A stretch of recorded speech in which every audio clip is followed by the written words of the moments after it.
ang romantic. Ano sa Japanese? Ang pangit ko, mukha mo. Corny mo ha? Joke lang. Maganda ka nga. At siya naman si Nico, ang kanyang Prince Charming. I love you. Love you times infinity plus one. Harutan? Pero sinaktan ni Nico ang puso ni Becca, kaya ang kanilang love story naging hate story. Break na tayo. Ayoko na. Sabi mo mahal mo ko. Dati yun. Pwede magbago.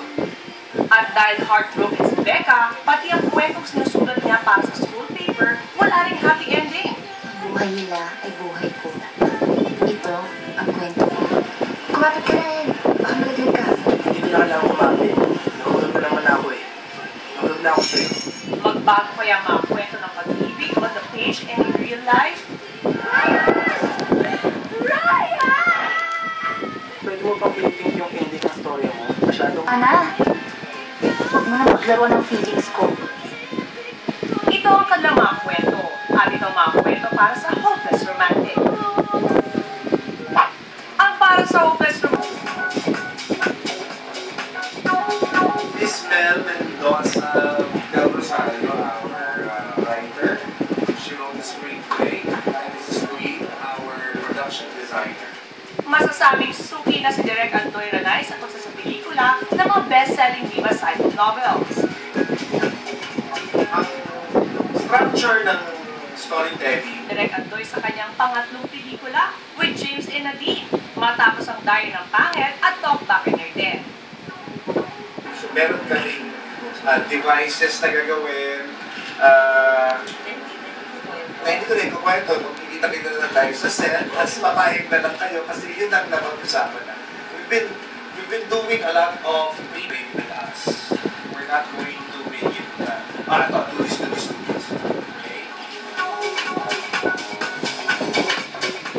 Ilang tulog na lang at mapapanood na ng dami ng James Reid, Nadine Lustre at iba pang bida ng pelikulang para sa Hopeless Romantic, muling nating mapapanood. Susunod na! Dahil nangihingi ng kapalit. I love you. Forever. Wala namang forever. Matutunayan kong may forever. Promise? Promise. Ikaw lang. Tip number 2, huwag kang maging torpe. Dapat maging... Sabi mo mahal mo ko. Dati yun. Pwede magbago. Tip number 5, manood kayo ng para sa Hopeless Romantic. Kasi lahat ng tips na sinabi ko...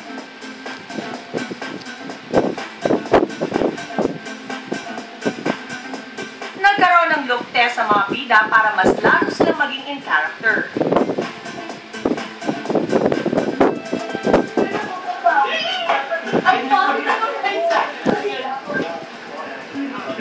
Okay. Muling dumaan sina James at Nadine sa Simetria Salon ni Celeste Vieira para sa kanilang character makeover. Hey guys, I'm here at Symmetra Salon and I just got a haircut. Not very much, just half an inch because I'm still shooting Paris the Hopeless Romantic. But it's luckily now I like it.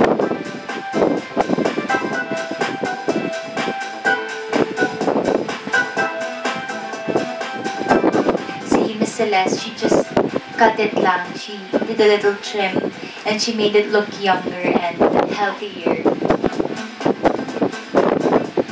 After the look test at makeover, nagsimula na agad ang paggiling ng camera para sa pinakabagong kilig overload movie ng taong. Tayo ngayon somewhere in Quezon City para sa first shooting day namin. Ako and si Shai, first shooting day namin para sa Hopeless Romantic.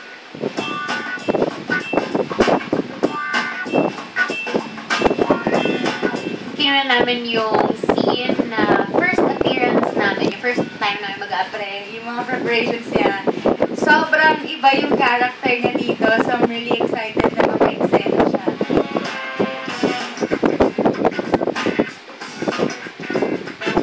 So far my first day has been great. I mean, it was good to be back in movies after doing teleserye. And it's good to see everyone, it's good to work with Direk again, Direk Andoy.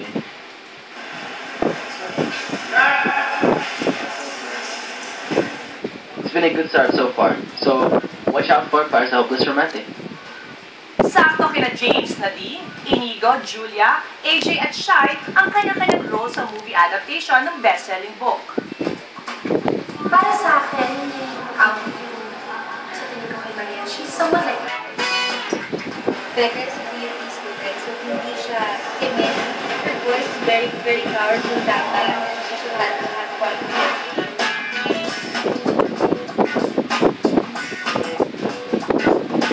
I play the role of Nico John Borja, and he's the ex of Becca, who's Nadine. And basically he's trying to win her back. He's trying to get her back because he realizes he's still in love with her. Kaya naman naging magaan, madali at masaya ang paggawa ng pinakabagong teen flick ng Viva Films at Star Cinema. Slowly but surely, we're getting there. Lahat ng actors are very cooperative. Mahusay sila.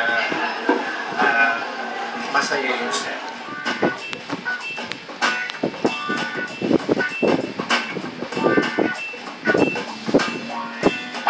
Gaya lang ng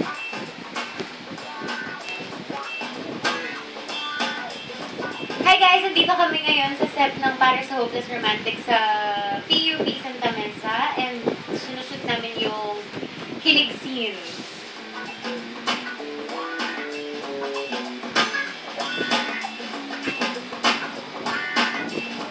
bittersweet ang feeling ng cast, staff and crew ng movie sa huling araw ng shooting.